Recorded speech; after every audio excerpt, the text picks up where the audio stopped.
So that was a bit of a failed mission.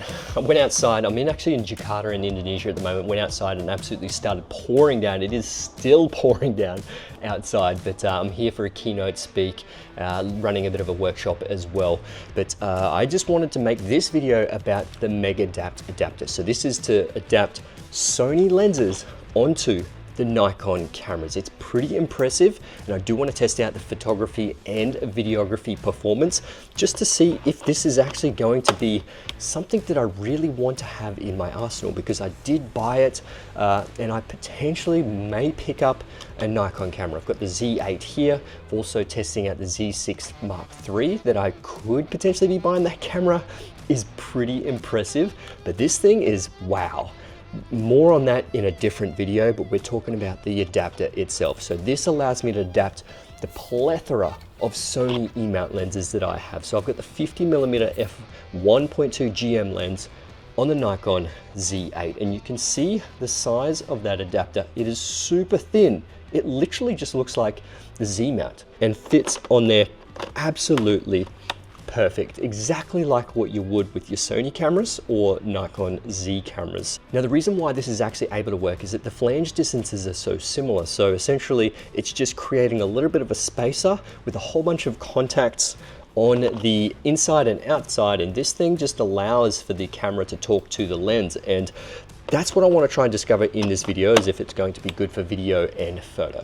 So the first question I want to answer is, why would you do something like this? Why would you put a Sony lens on a Nikon camera? Well, essentially, if you're someone like me who has a ton of Sony E-mount lenses and you want to be able to test out some Nikon cameras without buying native Z-mount lenses, then you can throw on your G Master lenses directly on your Nikon camera, which is pretty impressive. And if this works how it's meant to work, that is great, because Sony lenses are much smaller. They generally have extremely good image quality, especially the G Master range.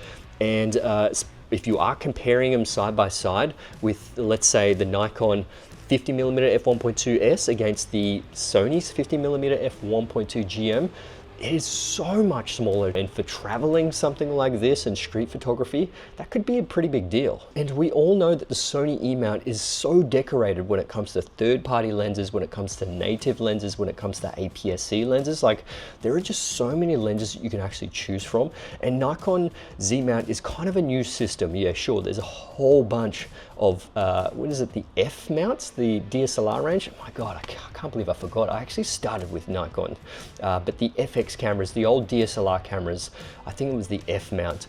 Essentially, there's a ton of those lenses, and you can adapt the F to Z, but they are thicker, they are slower, and they're designed for DSLR cameras, not mirrorless cameras like the Z8.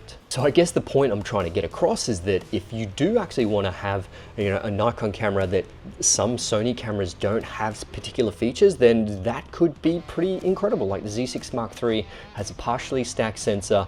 It has the ability to do up to 4K and 120 frames per second. You can do 6K 60 NRAW, which no camera in the Sony range can do NRAW, sort of internal RAW, or even internal ProRes RAW in that Z6 III. So, you know, these are the things that you could be considering to have in your toolkit, and if you have a whole bunch of Sony lenses, then you can adapt directly to the Z-mount system. Now, when it comes to the price, sure, it is a bit expensive, specifically because it is just such a small, thin piece of metal, but it's got a whole bunch of contact pins and stuff that allows your Sony lenses to talk to the Nikon Z cameras, and that could save you literally thousands of dollars. Instead of just going out and buying a whole bunch of native Z-mount lenses, I mean, unless you are investing directly in the Nikon system. Okay, let's go through the autofocus performance with video. You'll notice the lens that's in the bottom left-hand corner, so do take note of that, and then we'll also go through the photography performance as well.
So we're going to go through a little bit of an autofocus test that I actually did today when it comes to photography, and you can see this is at 120 frames per second in JPEG, and it performed really well, except for this little bit here. It kind of went off track for, you know, a few frames and then it caught back up again. But I must stress, this is 120 frames per second in stills. When it comes to JPEG, it actually looks quite nice. I do like the performance of the autofocus here.